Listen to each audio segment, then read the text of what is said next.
Olá, estamos dando início a mais um programa Debates Le Monde Diplomatique Brasil, uma iniciativa do jornal Le Monde Diplomatique Brasil, em parceria com a TV PUC, com o canal universitário e com a TVT, a TV dos Trabalhadores.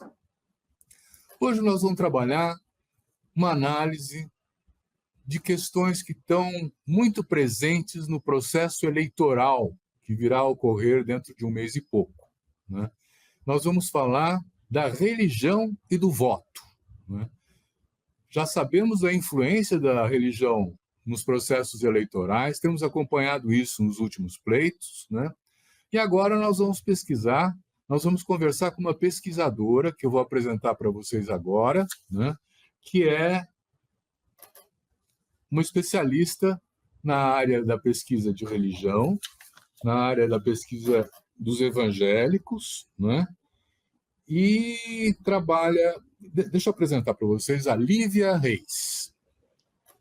Lívia, muito obrigado por estar aqui com a gente. É uma ótima oportunidade para esclarecer os nossos telespectadores sobre esse cruzamento das eleições com a religião, se isso é possível, se acontece, como é que é, não é? A Lívia é antropóloga, ela é pesquisadora da Universidade Federal do Rio de Janeiro e do ISER, do Instituto de Estudos da Religião, não é? E ela estuda religião e política, né? Então, é a pessoa certa para a gente estar com ela aqui, para podermos conversar sobre o que vai acontecer nessas próximas eleições e que influência tem as religiões nessa questão. Então, Lívia, muito obrigado por estar com a gente, né? Obrigada a vocês pelo convite, Silvio.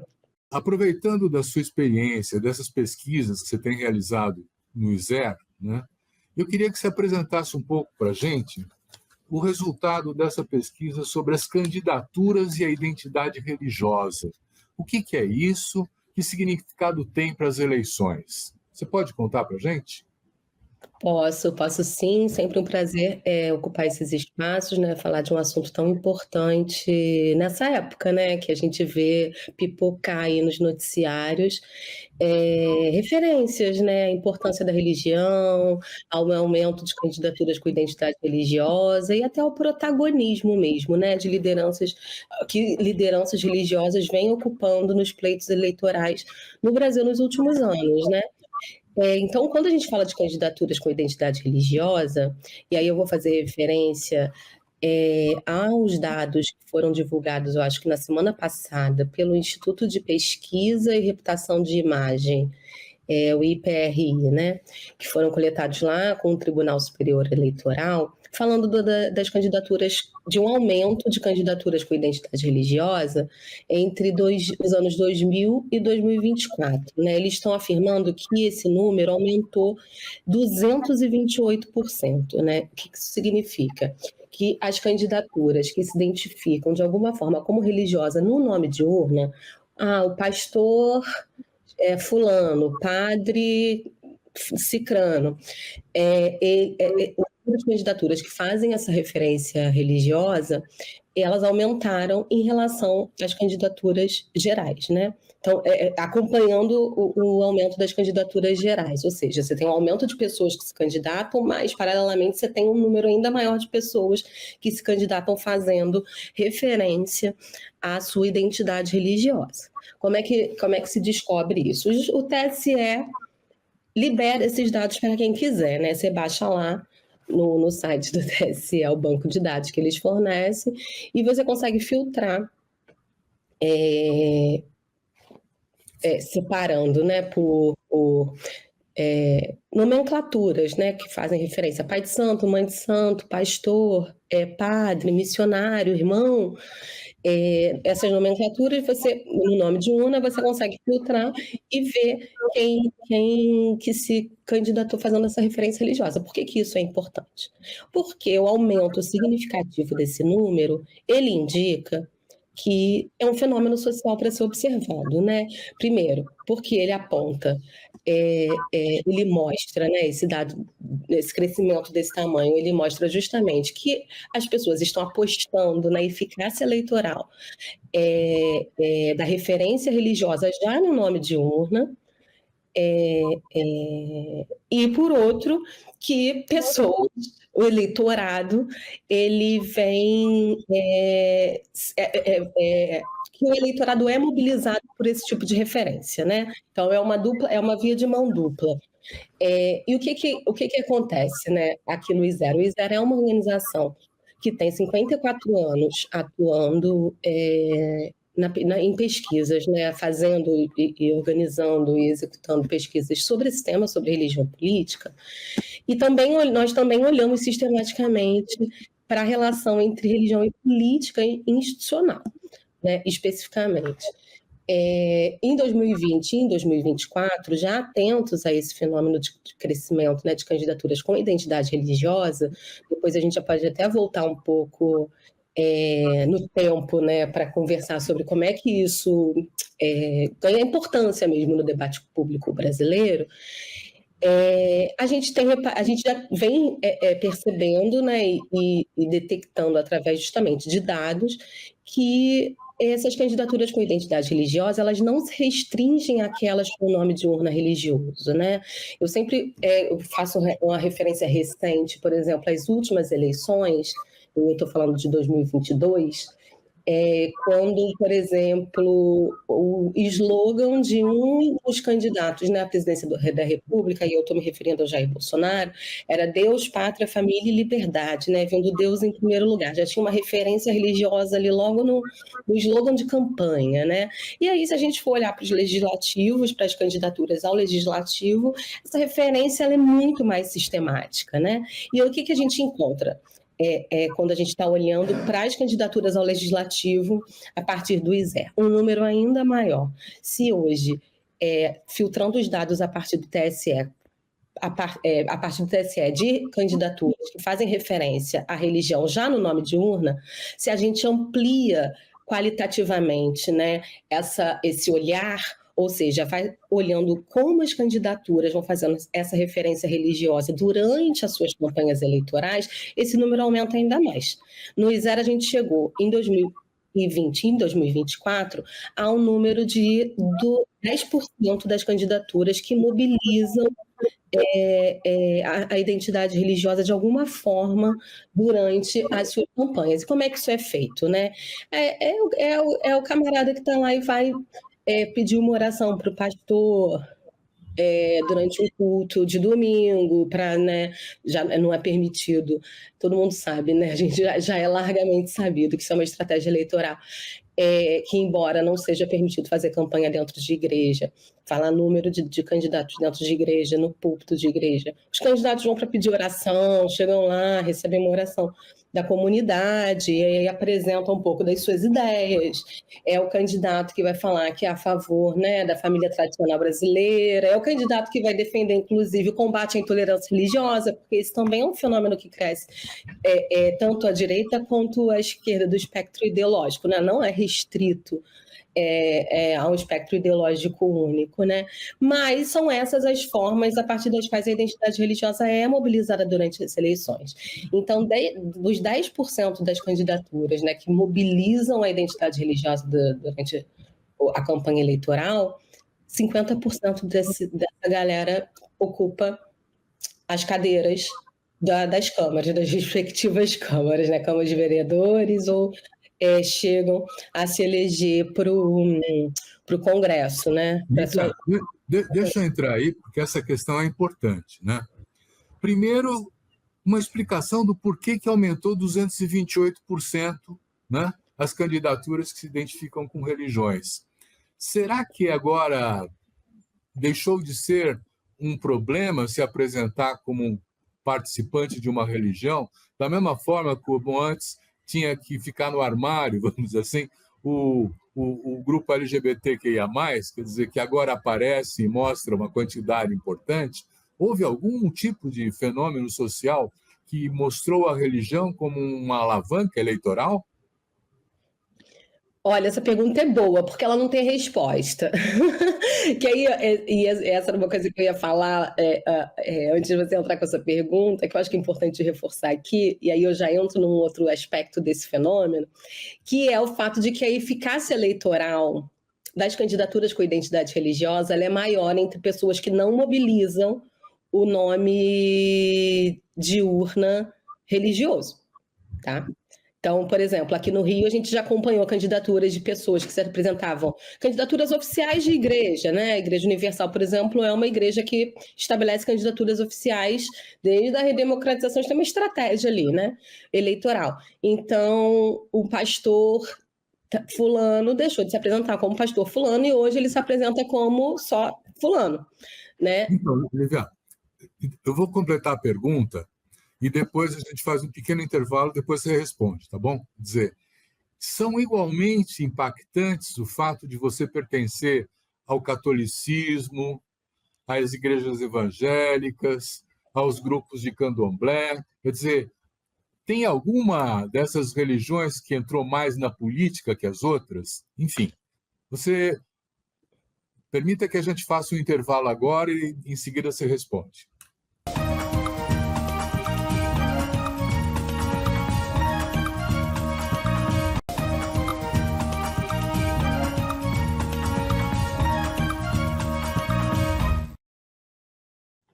Então, como é que é? Tem alguma religião que se destaca nesse caso? Eu gosto muito desse assunto. Esse é um assunto que me mobiliza muito, né? Por quê? Porque desde a redemocratização, a gente começa do começo, então, voltando para o começo da história, é sempre importante lembrar que a gente é um país tradicionalmente católico, onde a religião natural dos brasileiros sempre foi ser católico, né? Então, durante 400 e tantos anos, a gente teve uma relação muito imbricada entre religião e política, que tinha como referência hegemônica a Igreja Católica. Ninguém estranhava. Por isso que eu acho muito interessante, né? Como é que a entrada dos evangélicos na política, e aí eu sempre coloco mil aspas, mas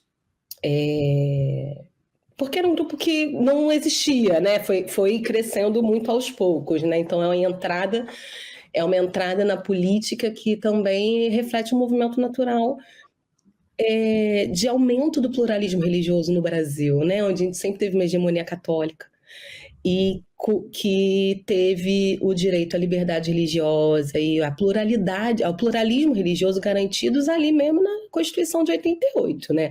Beleza, a gente faz lá a separação entre igreja e Estado em 1891, mas, desde então, a gente sabe muito bem que as religiões, por exemplo, indígenas e de matriz africana, continuaram sofrendo perseguição pelo próprio Estado, né? Que no Rio de Janeiro a gente tem um exemplo clássico muito recente, que é a da coleção Nosso Sagrado, que era um conjunto de peças, né? Um conjunto de objetos santos ou de santidades de matriz africana que foram recolhidos pela polícia e estavam lá expostos no Museu da Polícia no Rio de Janeiro como pertencentes à coleção Magia Negra, para vocês entenderem o nível de naturalização das violências cometidas pelo próprio Estado às religiões de matriz africana, porque a referência do que é ou do que não é religião no Brasil sempre foi o catolicismo.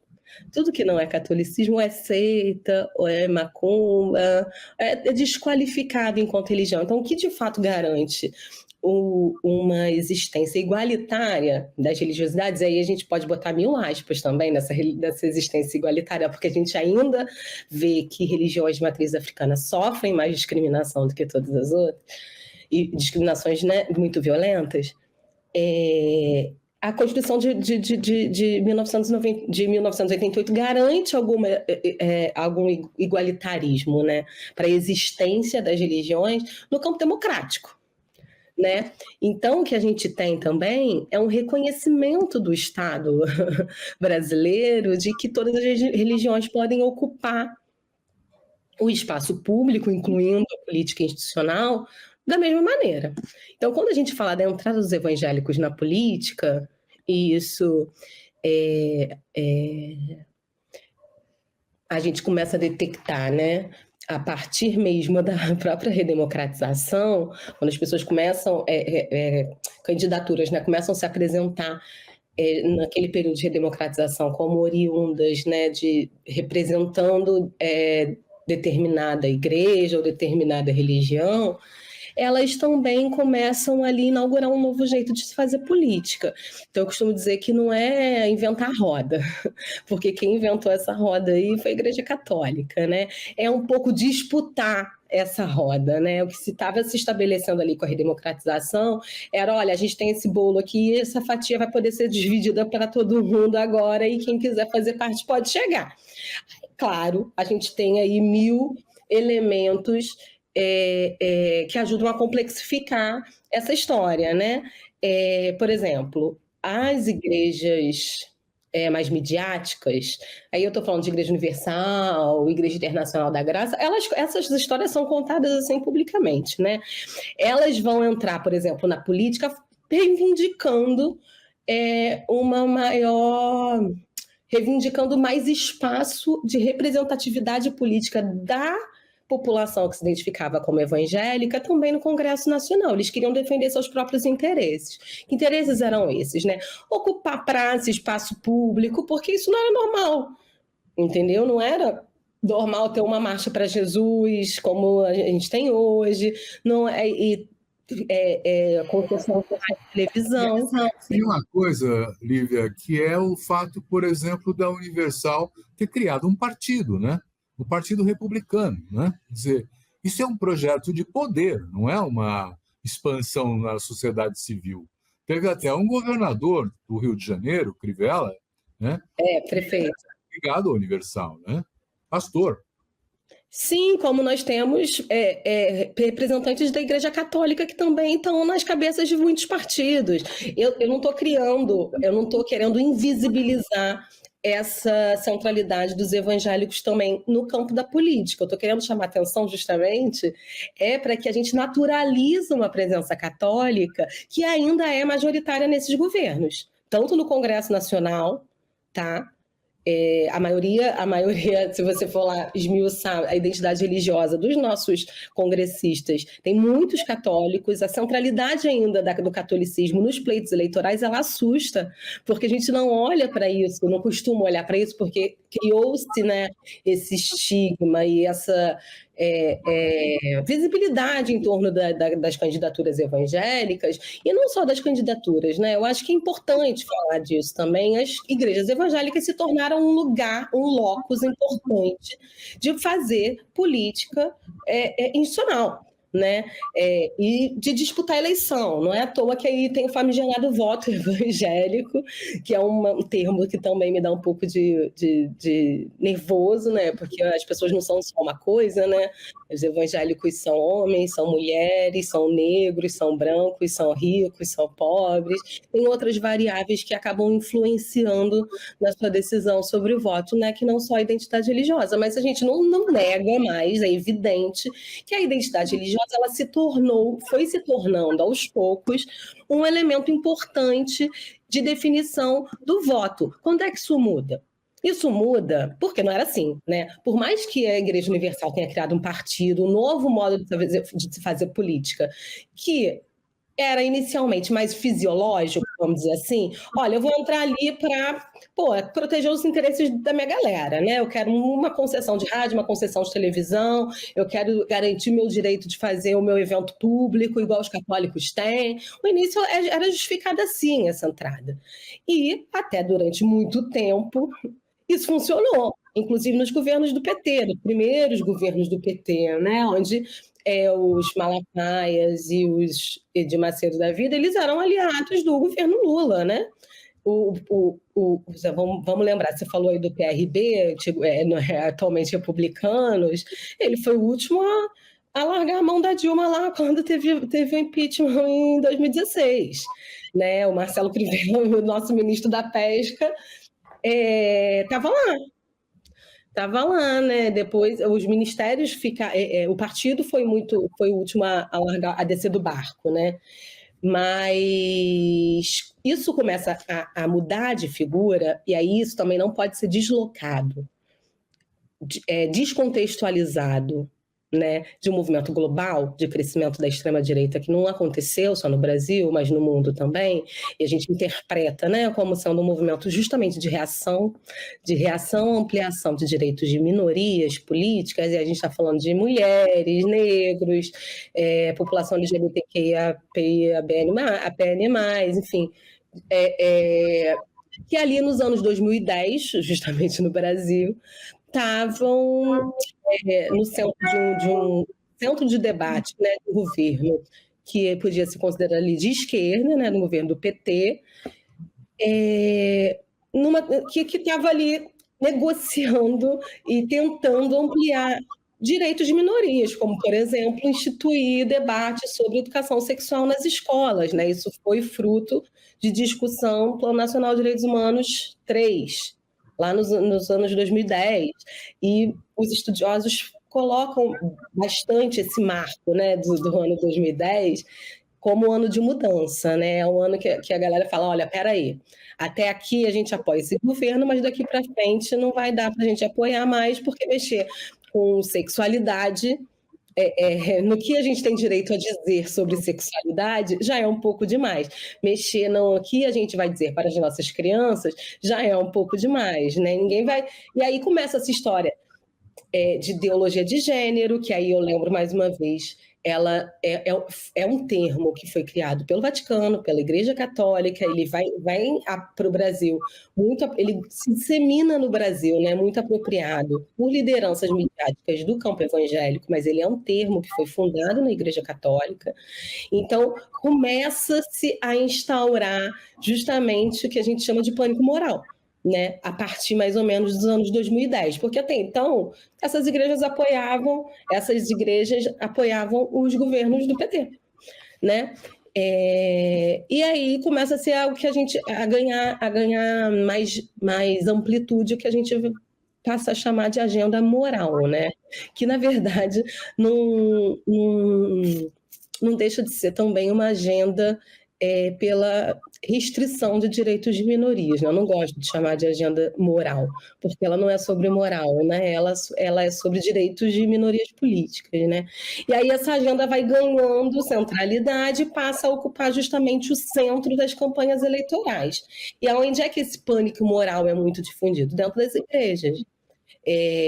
As igrejas, e aí eu gosto também de chamar atenção para isso, que as igrejas, elas também, com o advento de novas tecnologias, elas deixam de ser só a igreja, o templo, aquele lugar que a pessoa vai para rezar, né? Quando você começa a fazer parte de uma comunidade religiosa e a qual você frequenta 1, 2 vezes na semana, você começa também a participar de grupos de WhatsApp, você recebe conteúdos religiosos, você segue páginas de conteúdos religiosos, e essas páginas e esses grupos começam também a fazer circular conteúdos políticos que vão ajudar a produzir e disseminar esse pânico moral, né? Então, também, para além desse contexto global de aumento da extrema-direita, é importante a gente também falar do advento de novas tecnologias, da falta de regulação das mídias sociais, que permitem essa livre circulação de conteúdos que são falsos, né? Tem uma pesquisa do pessoal aqui da FRJ, que participou, a Magali Cunha, o Alexandre Brasil, que justamente detecta que a maioria dos grupos de igreja, os grupos de igreja são os grupos que mais disseminam desinformação. Então, mas aí eu queria entrar, porque, veja, quer dizer, quando você fala que agora a religião ganha uma nova dimensão na política, né? Eu fico pensando assim, você identificou que os grupos evangélicos, num passado recente, apoiaram governos progressistas. E eles migraram agora, na sua grande maioria, para a extrema-direita. Né? Como é que isso acontece? Acabei de falar, eu acho que justamente um movimento de reação à ampliação de direitos de minorias. Por exemplo, e não é à toa, aí acho que eu vou dar um exemplo, um bom exemplo, que eu acho que é importante para ilustrar isso que eu estou falando, assim, né? Que é a criminalização da homofobia, tá? A criminalização da homofobia, por exemplo, ela passa por vários vários eixos, tem várias camadas, né? Para além da própria criminalização da homofobia, você não poder dizer que não poder difamar alguém por conta da sua escolha e da sua orientação sexual e de gênero, né? Isso sofreu ataques. Isso acontece no momento em que estava sendo discutida a cura gay dentro das igrejas. Isso passa a acontecer no momento em que lideranças religiosas passam a ser cobradas por dizer que é possível que exista a cura gay, né? Então você não pode curar uma coisa que é doença, né? Não é reconhecida como doença mais pela OMS há anos, enfim. E aí como com esse congresso que a gente tem, né? Com esses congressos que a gente tem, a gente não consegue transformar isso num projeto de lei, o que acontece? A gente judicializa. Judicializa você. E aí, como é que a criminalização da homofobia acontece? Ela acontece quando exige-se uma equiparação do crime de homofobia ao crime de injúria racial e racismo, né? E isso é reconhecido pelo Supremo Tribunal Federal. E qual que passa a ser o argumento dessas lideranças religiosas? Que eles estão sendo cerceados na sua liberdade religiosa. E o que acontece? O STF passa a ser alvo também dos ataques dessas igrejas, né? de toda essa mobilização religiosa que reúne evangélicos e católicos. Não é à toa, nos últimos 10 anos, a gente também tem essa pesquisa no ISER, ela se chama Catolicismos Jurídicos Antigênero, publicamos no início desse ano, o número de associações jurídicas religiosas também passa a crescer no Brasil, porque o judiciário passa a ser esse lugar de embate, de disputa, para além da política institucional, pela pauta moral, né? Pela restrição dos direitos de minorias. É no judiciário e na política institucional que vai haver essa reação à ampliação de direitos, né? Tanto que é isso, cada vez que tenta se falar sobre aborto no Brasil, tem-se essa grande mobilização a partir de igrejas católicas e evangélicas, né? Toda vez que tenta se pautar aprimorar a legislação sobre a própria homofobia. Aí isso, aí a liberdade religiosa entra no jogo, porque assim, está escrito na Bíblia que eu não posso ser gay, como é que eu vou passar essa informação para os meus fiéis, né, para os membros da minha igreja? E aí começa-se todo esse debate sobre liberdade religiosa e a liberdade das pessoas de não serem agredidas diante da sua orientação sexual. Então, só que o que a gente acontece no Brasil? A gente tem um sistema de freios e contrapesos, né? Nenhum direito ele é absoluto. Nenhum direito pode ser absoluto, né? Ele vai ser colocado ali na balancinha, vai ter uma hora que um vai pesar mais que o outro, e em determinados contextos eles vão valer mais. Da mesma forma como existe gente que pensa diferente, né? Quer dizer, e é legítimo que pense diferente, né? As igrejas também não são homogêneas, né? Quer dizer, do ponto de vista, por exemplo, dos evangélicos, tem alguns grupos progressistas que estão militando para transformar, né, não só as próprias igrejas, mas a realidade brasileira através do voto, né? Você tem grupos de esquerda, evangélicos, tal. Como é que você vê essa diversidade? É tudo no mesmo saco? Não, de jeito nenhum. A gente também é isso, a gente cai da cama cada vez que a gente escuta falando os evangélicos, né? Porque quem é essa massa evangélica, né? A gente já pode começar questionando quantos são os evangélicos, né? Porque o nosso último censo é de 2010, a gente está em 2024, não sabe quantos evangélicos tem nesse país ainda, porque os dados não foram divulgados. Mas a gente tem uma projeção aí de que hoje, né, 30%, entre 30% e 35% dos brasileiros sejam evangélicos, se identifiquem como evangélicos. Muitas dessas pessoas de igrejas não determinadas, tá? Então, isso já é um dado muito importante, porque a gente vê também muitas essas lideranças muito midiáticas, né? O Silas Malafaia, você fala assim, os evangélicos, Silas Malafaia, o pastor Cláudio Duarte, um Edir Macedo, mas essas lideranças, elas não são pastores da grande massa evangélica do Brasil, né? Porque a grande massa dos evangélicos do Brasil vai na igreja do seu bairro, né? Vai na igreja do seu bairro. E o evangelicalismo no Brasil, ele se difunde, o evangelicalismo de matriz pentecostal, né? Não os históricos que vieram com os migrantes, né, da Europa.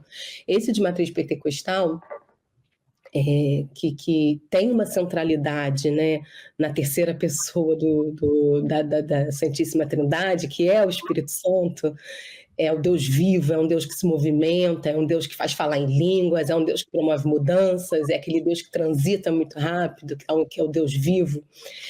Ele se dissemina prioritariamente entre as camadas mais pobres da população, né? Lá no início do século XX, 1911, 1910, as igrejas começam a chegar no Brasil. A gente acompanha, né, desde então, uma mudança, inclusive, né, nas formas de ser pentecostal. Então, a gente costuma dizer que tem igreja de primeira, segunda, terceira onda, né, sendo a terceira onda de pentecostalismo, essa que a gente conhece como...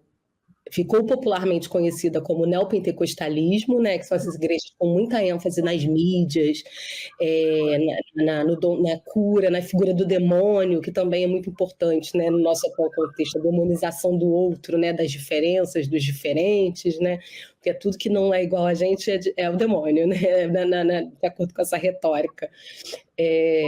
Demonização dos outros, né? Tipo, aí a macumba passa a ser do demônio, a homossexualidade passa a ser do demônio, o comunismo é do demônio, né? Então precisa ser o que? Eliminado, precisa ser banido da convivência social. Então é uma visão de mundo que muitas vezes, e aí eu não estou dizendo que essas igrejas, quem frequenta essas igrejas compartilha de uma visão de mundo demonizante, não. Mas que o que eu estou enfatizando é que há um discurso de demonização do outro que vem dessa matriz evangélica pentecostal, que se disseminou muito rápido, assim, né? Mas o que a gente também vê? O ISER faz pesquisa com mulheres evangélicas, fez 3 rodadas, 2022, 2023, 2024. Nós vamos aproveitar nesse momento, você vai entrar no resultado das pesquisas, nós vamos fazer um pequeno intervalo e já voltamos, tá bom?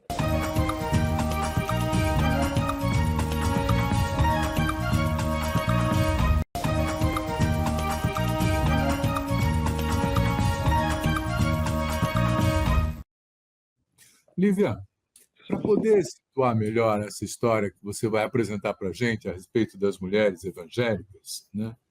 Eu queria salientar que há uma substituição, num certo sentido, daquilo que eram as escolas, das comunidades eclesiais de base da Igreja Católica nos anos 70, nos anos 60, e hoje o trabalho que faz a Igreja Evangélica na periferia, né?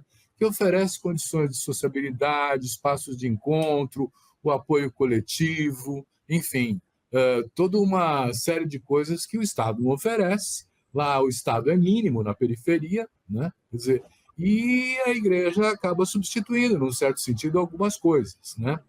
É nesse sentido que eu acho que a discussão sobre as mulheres evangélicas podia aproveitar um pouco essa realidade, vamos dizer assim, na qual eles estão inseridos, né? Como é que você vê isso? Dá para fazer essa ponte? O que eu estava falando antes era justamente isso, né? Porque como cresce nas periferias urbanas do Brasil, o evangelicalismo, o segmento pentecostal, de uma forma geral, ele também é muito diverso. Ele é muito diverso, ele é essencialmente feminino, né? Ele tem uma maioria de mulheres negras, de mulheres que são pobres, que também vão pautar a sua percepção sobre política e a sua visão de mundo a partir da realidade que elas vivem no seu cotidiano, né? Então, o que essas pesquisas mostram para a gente? Que essas mulheres que se declaram, né, evangélicas, sobretudo pobres e negras, elas não vão criminalizar a homossexualidade, né? Eles vão dizer, olha, eu respeito a escolha do meu amigo que é ser gay, porque eventualmente esse amigo que é esse outro que é o gay da família é o primo, é o irmão que cuida do filho quando ela precisa ir trabalhar ou pega na escola, ou que vai estar ali naquela rede, fazendo parte de uma rede de cuidado cotidiana, que é muito necessária para que mulheres possam existir, trabalhar, cuidar de seus filhos e garantir o futuro da sua família, né?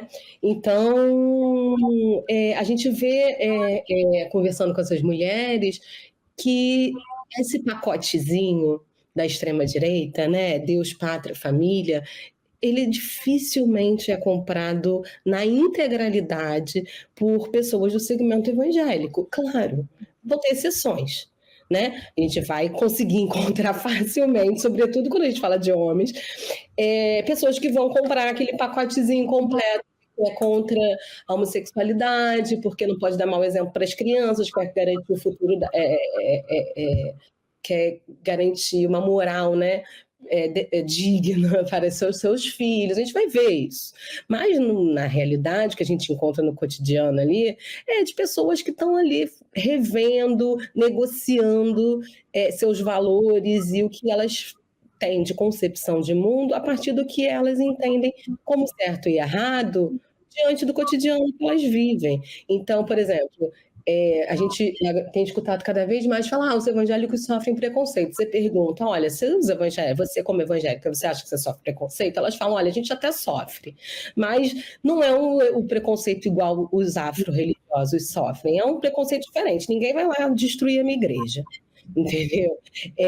O que a gente sofre talvez tenha a ver com preconceito de classe, aquele cara que acha que a gente é burro porque tem menos acesso, escolheu a religião porque tem menos acesso à informação, que na verdade, né, a gente hoje no Brasil, a gente também vê o crescimento do segmento evangélico entre classes médias e altas, né? Vamos lá, a filha da Xuxa, a Bruna Marquezine é crente, entendeu? Então isso não tem a ver com... tem um preconceito de classe também.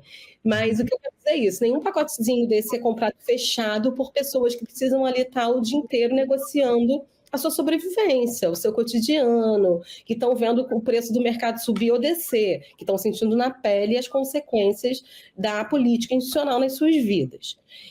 Por outro lado, Silvio, eu acho também que é isso, né? É importante isso que você disse sobre a presença massiva, né, de igrejas em áreas periféricas.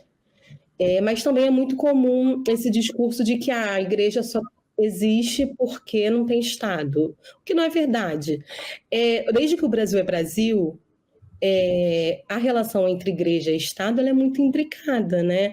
Então, se a gente olha mais uma vez para o catolicismo, a gente vai ver que todas essas ações de assistência social que hoje são praticadas muitas vezes pelas igrejas evangélicas, elas foram historicamente feitas e desenvolvidas pela Igreja Católica, né? Temos aí várias instituições católicas que se forjaram nessa relação muito próxima com o Estado e foram viabilizadas pelo Estado para que pudessem continuar existindo. A mesma coisa hoje, a gente poderia dizer, de algumas políticas assistenciais de igreja, como, por exemplo, políticas de assistência à dependência química. Se a gente for olhar, né, as comunidades terapêuticas, elas recebem financiamento estatal.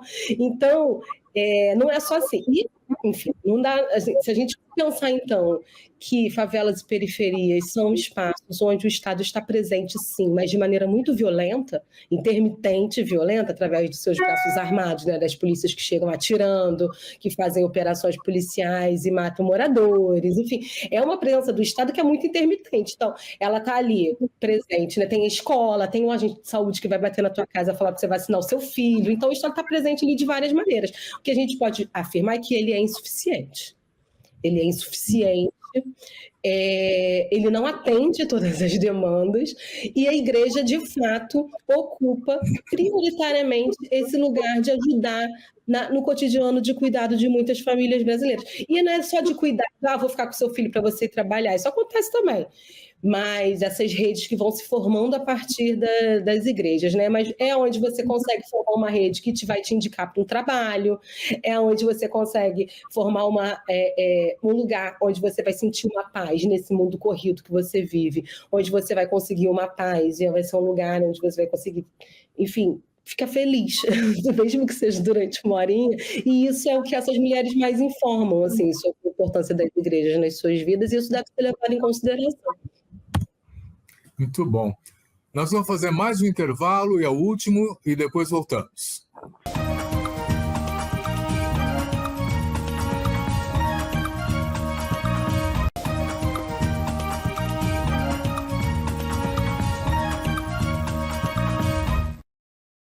Lívia, são duas coisas. Eu queria que você explorasse um pouco mais o perfil dessas mulheres evangélicas, o que elas pensam, o que elas propõem, como elas agem e tal. E depois fazer uma tentativa de diferenciação. Eu acho que tem uma diferença entre o fiel que vai à igreja, que me parece que não é nada diferente o católico do evangélico, né? E a atuação dos padres, dos pastores, que aí tem outro papo, né? Aí você entra no mundo da política e do poder, não é isso? Total, Silvio. Eu acho que esse também é um elemento muito importante, né, que a gente tenta estabelecer de diferenciação mesmo quando a gente vai falar de segmento evangélico, né? Uma coisa são os fiéis. E aí tem um monte de pesquisa do Datafolha que justamente comprova, por exemplo, tem um monte de evangélico que tem pavor de arma e não quer que tenha legalização de arma, enquanto lá tem as figuras, as lideranças eleitas, né, para serem representantes do segmento evangélico, estão votando a favor do porte de arma, né? Da liberação do porte de arma, da liberação de clubes de tiro lá de escolas, enfim. Então, aí se você olha para a base, esse entendimento é muito diferente. Então, estabelecer essa diferença entre lideranças midiáticas, e também a gente não está falando de qualquer liderança, né? Porque se a gente for olhar para o número de estabelecimentos religiosos no Brasil, que são muitos, a gente vai ver que muito poucos desses estabelecimentos religiosos, eles são liderados por lideranças que têm alguma relevância política, né? A maioria é liderada por um cara que tem, inclusive, outro emprego além de ser pastor.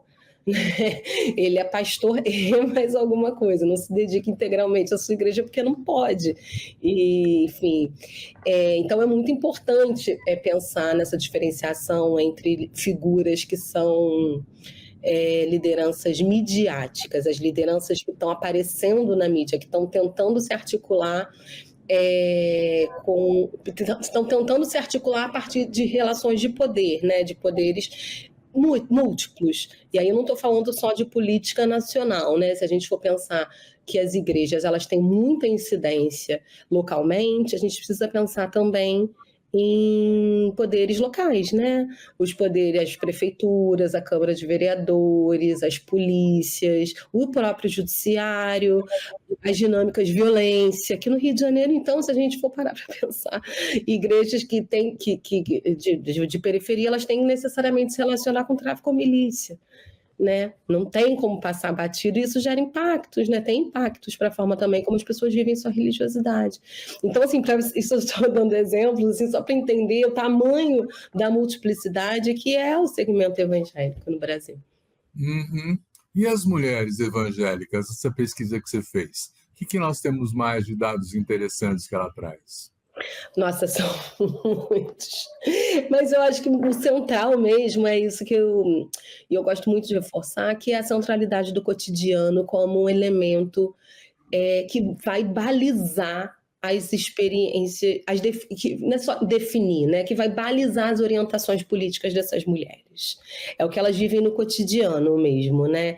Então, por mais que elas gostem de ir à igreja, que elas tenham confiança na sua liderança religiosa, elas vão falar com todas as letras que quem decide o voto delas são elas mesmas, né? Elas podem achar importante que tem uma orientação política a partir da igreja, que os pastores falem mais disso, porque elas consideram, né, a participação política importante, mas que no final das contas quem vai decidir o que deve ou o que não deve botar na hora de apertar o botão na urna são elas mesmas. Não é à toa que essas mulheres foram o centro da disputa nas eleições nacionais de 2022, né? Era o voto das mulheres que estava indefinido ali entre os evangélicos. O bolsonarismo perdeu o voto das mulheres evangélicas, é isso que eu quero dizer. né? Por quê? Então, o bolsonarismo perdeu entre 2018 e 2022 o voto das mulheres evangélicas. E é porque o cotidiano que pesa, né? O preço do mercado explodiu, a inflação explodiu. Teve a pandemia, a condição do Bolsonaro, por exemplo, na pandemia, foi execrada pelas mulheres, sabe? Mulheres que estavam ali tendo que cuidar de filho dentro de casa, porque não tinha escola, mulheres que estavam preocupadas com a sua própria família, né? E que estavam centralizando aquela dinâmica de cuidado que recai sobre as mulheres, né? Então são elas que centralizam todas as dinâmicas de cuidado da sua família, seja ela estendida ou não. E era elas que estavam tendo que manejar ali, enquanto tinha um presidente da República que estava imitando uma pessoa sem ar no hospital. Aquilo foi um traje.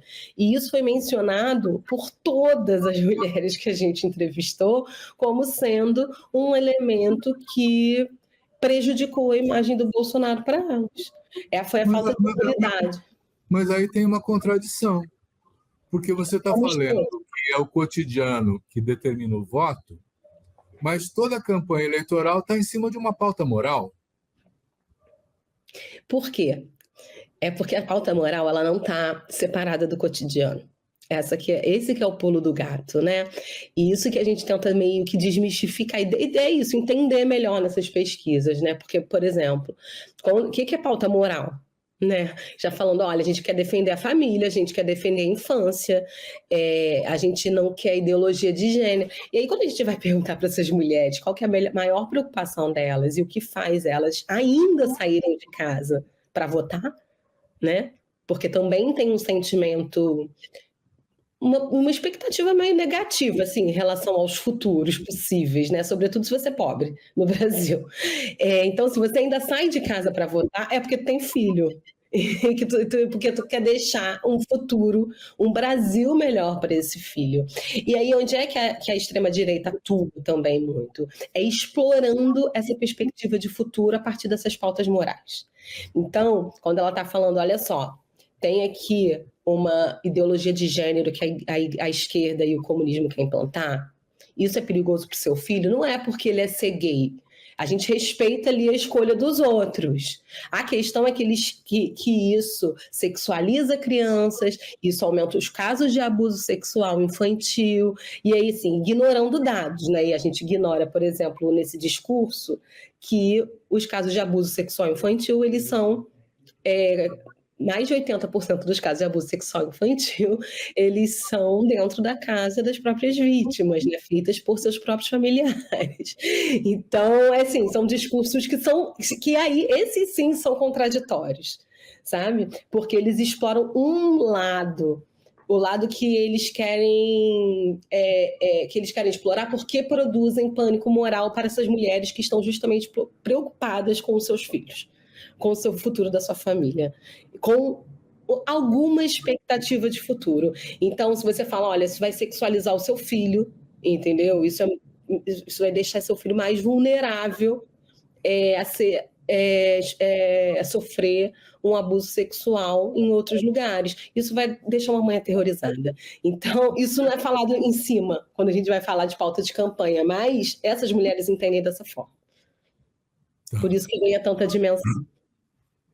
E sobre a juventude, hein? Eu tenho entendido, em muitos casos, que há uma decepção com o sistema político, ele não transforma nada, ele não representa ninguém, o jovem tem dúvidas se vale a pena votar, se não vale a pena votar, e ele está preocupado com o futuro dele, o que vai acontecer comigo, com a minha profissão, onde é que eu vou trabalhar, né? Essas coisas. Os jovens estão engajados também ou não? Eu acho que é sim e não. Não é à toa que a gente vê, por exemplo, um aumento também muito significativo, né, do discurso de coach, né? Não só por candidaturas, mas também dentro de igrejas, né? São igrejas pentecostais que vêm explorando cada vez mais valores neoliberais mesmo, né? Explorando o neoliberalismo como uma concepção de mundo, né? Uma ênfase no foco, no mérito, no individualismo e aquele discurso de que se você quer, você consegue, né? Se você for em qualquer igreja universal, e aí eu falo com conhecimento de causa, porque eu pesquiso a Igreja Universal especificamente há mais de 15 anos, você vai ver essa referência, né, a um discurso neoliberal de mundo nas suas teologias, né?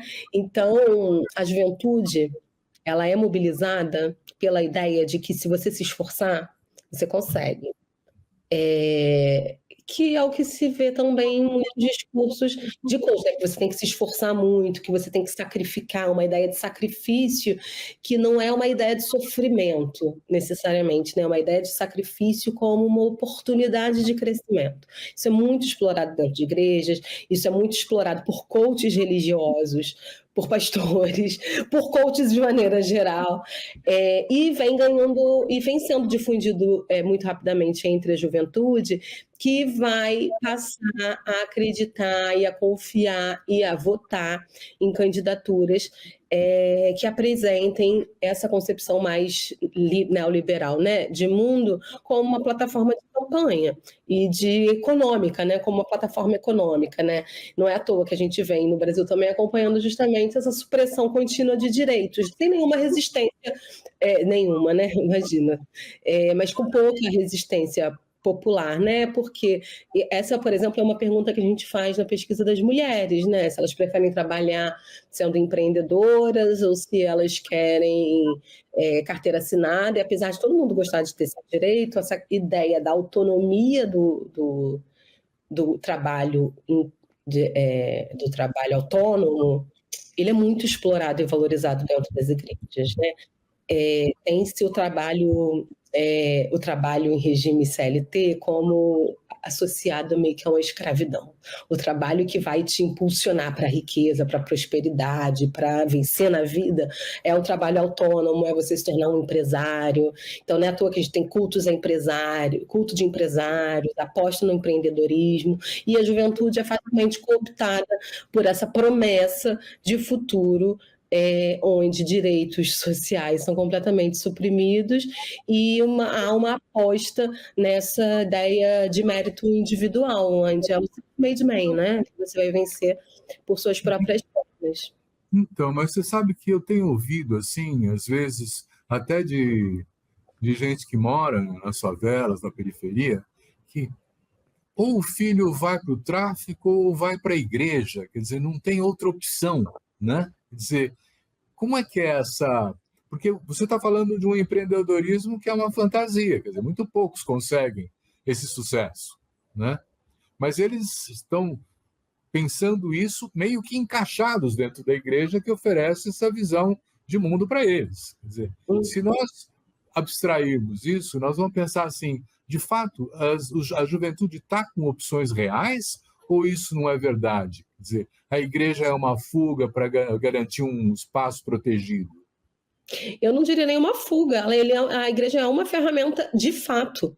E aí, quando eu falo que é uma ferramenta de fato, é porque esse discurso, ele não é vazio. Ele não é só vazio, né? Então a gente vai ver igrejas, né, quando elas têm mais infraestrutura, elas vão oferecer, sei lá, uma aula de administração financeira, vão te ensinar, vão te profissionalizar para você mexer num computador e aprender a fazer conta no Excel para você montar o seu próprio negócio. Eles também vão te dar umas ferramentas que vão te dar as ferramentas que vão te permitir existir num capitalismo neoliberal 2.0, entendeu? Também não é só um discurso, né? Eles estão ali também trabalhando em te dar ferramentas para que você possa conseguir prosperar sozinho. E tem gente que consegue, né? E esses testemunhos de pessoas que conseguem, aí as que não conseguem não entram nesse jogo, né? Porque não tem espaço para todo mundo. Mas o testemunho de pessoas que conseguem vai motivando outras pessoas a se inserirem e acreditarem e apostarem nesse tipo de postura e de discurso. Lívia, nós estamos chegando perto do final, o papo está muito bom, mas o tempo corre, né? Eu queria fazer uma última pergunta para você, antes de te agradecer e tudo mais, né? Quer dizer, as igrejas evangélicas, elas estão com presença nas redes sociais também ou não? Ah, isso aí é papo para outra entrevista. Porque Podemos marcar. não se torna, eu não costumo nem dizer presença nas redes sociais, né? Eu costumo dizer que as novas tecnologias, elas inauguram uma nova forma de ser religioso, né? Então, se a pessoa, por exemplo, não tem tempo para ficar indo no culto, ela está fazendo a devocional dela 3 horas da manhã, meio-dia, 6 horas da tarde, várias vezes no dia, elas vão ter acesso no YouTube à pregação de lideranças religiosas que elas mais se identificam, elas vão estabelecer comunidades e podem entrar em grupos de Telegram, Zap, que vão fazer oração. Enfim, é uma forma muito peculiar de ser religioso hoje, que é permitida e viabilizada pelas diferentes mídias sociais. E aí a gente está falando de tudo, né? WhatsApp, YouTube, Telegram, elas têm diferentes usos, né? E como elas conseguem ser facilmente... Você consegue fazer redes, né, muito facilmente, nas quais você replica conteúdos e tem acesso a muitos conteúdos facilmente, elas também se tornam um espaço de divulgação, não só desses discursos fáceis, né, sobre o futuro, né, e as pessoas que estão desacreditadas mesmo, né, com pouca esperança, acabam, isso, né, vão se apegando ao que elas estão escutando e alguma expectativa de futuro possível, que é melhor do que não ter nenhuma, né, vamos combinar, e aí elas se tornam um lugar, um espaço muito central para a reprodução da religiosidade hoje no Brasil. Tá? Nós somos, se você for pegar a estatística mundial de pessoas que utilizam a internet, a gente sempre ganha, mas a partir das igrejas também. Mais uma vez, catolicismo também voa de braçada na mobilização das mídias sociais para a religião. Então, nós já temos pautado para o futuro, vamos marcar, sim, né? Religiões e redes sociais. Isso vai ser um ótimo papo também. Eu quero agradecer muito a Lívia Reis, do ISER, por esse papo esclarecedor. Eu acho que nós desmistificamos algumas coisas importantes, né? E eu espero que também o telespectador, a telespectadora tenha gostado do nosso debate. Semana que vem tem mais. Obrigado.